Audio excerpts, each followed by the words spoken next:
TG Plus News edizione di Venezia, buonasera. In apertura del nostro notiziario la cronaca.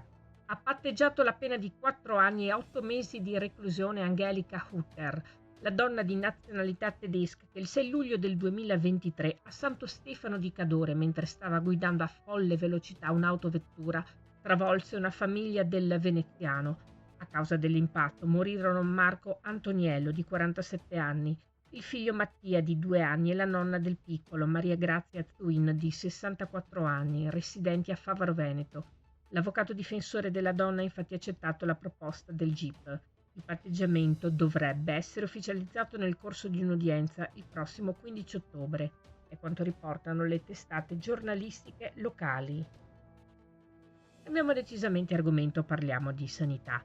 La campagna di vaccinazione anti-influenzale è iniziata oggi all'ULSS 4 Veneto Orientale con un testimonial speciale, lo jesulano Mino Santin, 97 anni, da sempre vaccinato contro l'influenza, il quale ha colto l'occasione per lanciare il proprio appello.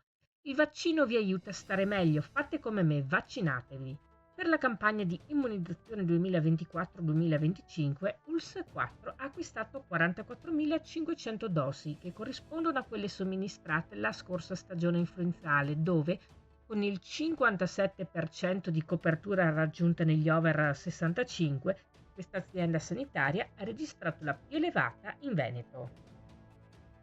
Passiamo al meteo. La macchina della nostra protezione civile è pronta, perché da oggi pomeriggio in Veneto sono attese precipitazioni anche di forte intensità. In prevalenza potranno essere abbondanti su zone montane, pedemontane, localmente anche molto abbondanti su alcune zone prealpine sulle Dolomiti meridionali. Data l'allerta arancione in diversi bacini, da questa mattina è stata aperta la sala operativa regionale di protezione civile, operativa H24. Quindi la squadra di tecnici e volontari è pronta per monitorare le evoluzioni meteo in tutta la regione. Lo dichiara il presidente della regione del Veneto, Luca Zaia, in merito alle evoluzioni meteo in Veneto, dove dalle 12 di oggi fino alle ore 14 di domani è previsto l'arrivo di una forte perturbazione, accompagnata da forte vento lungo la costa e la pianura limitrofa. Voltiamo pagina.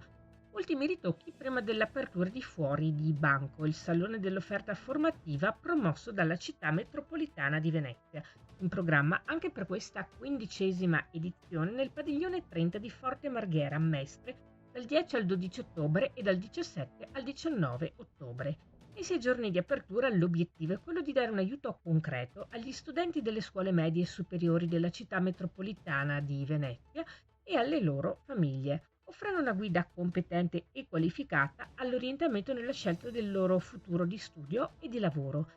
In particolare da giovedì 10 a sabato 12 ottobre l'appuntamento si rivolge agli studenti in uscita dalle scuole medie inferiori per orientarli nella scelta del percorso di scuola superiore.